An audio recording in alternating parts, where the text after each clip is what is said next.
is the first lady, or rather the old woman, actually eligible to benefit from government funds or government, personnel in terms of protection under the Constitution or under the finance management or under the GO that you are very much familiar with?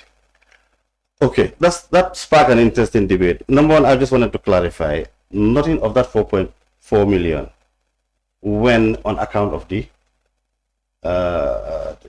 president mom. Yeah, so it's only 1.4. 1.4 per diem for official accompanying. The question is, are those officials themselves entitled to go with her? Is she entitled to those officials? Yes, she's entitled to those officers. According to which law? According to protection of the president and the family. We know that the president and his family should be protected. Yes. But that is understood to be the president, his spouses, and children. Where is it stated that his mother should be there?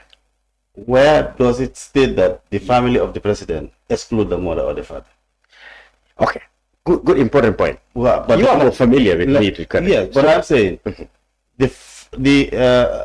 under our societal setup, yes, we live with our fathers and our mothers. Yes, we don't abandon them in old people's home.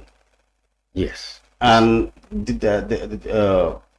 I couldn't see a situation where we can protect the president family without including the mother or the father if he was alive. To that extent, we will have to secure the security of the old woman, and to that we have detailed some security and other social support required by her for exactly to carry out this kind of services that they do. Now, nothing in our constitution define a family to exclude a mother and a father.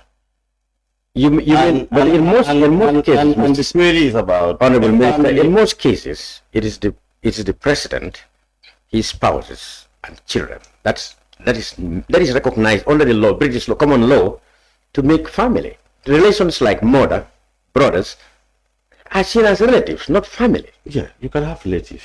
But we can also but relatives are not eligible to be paid by government. Common law. In England, yes, the Queen's mother, live on with her.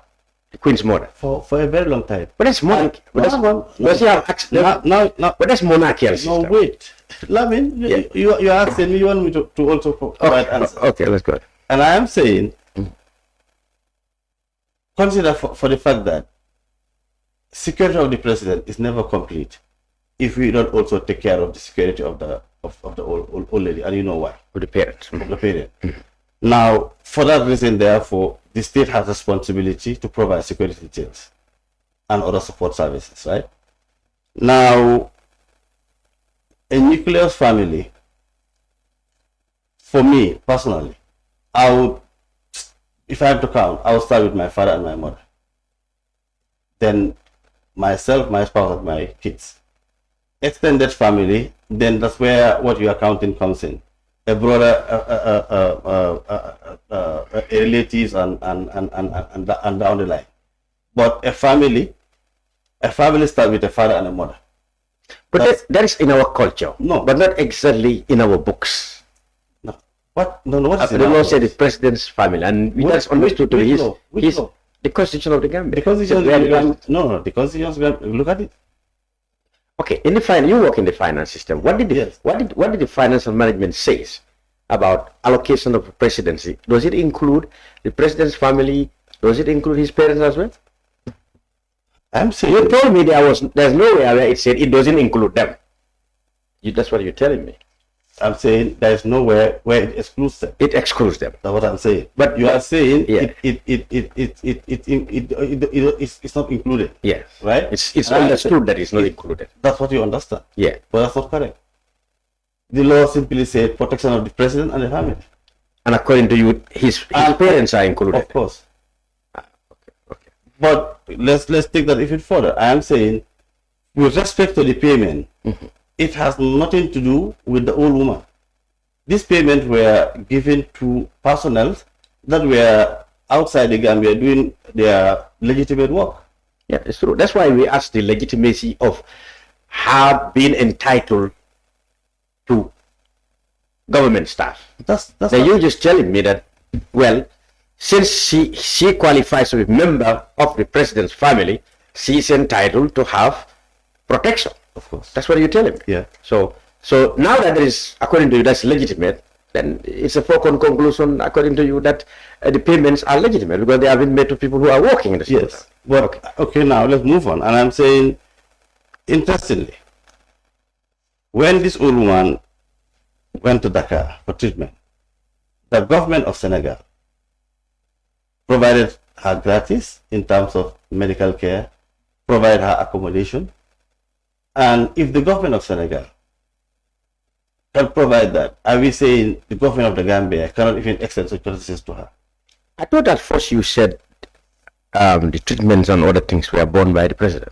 Yes, I'm saying I thought that what you said on West Coast Radio. I said this is not the first time the old woman went to Senegal for treatment, and he has been going there At the expense of the president. I see. And interestingly, for this particular Trip. Senegalese take care of it, and yet we Gambia here are shouting and complaining that taxpayers' fund should not also be. You mean the Senegalese government, the funding from Senegal, because Senegalese taxpayers' money was given to him, given for her upkeep. So, if that can happen, in the spirit of solidarity, why can't we do it in the Gambia here? Exactly. Good question.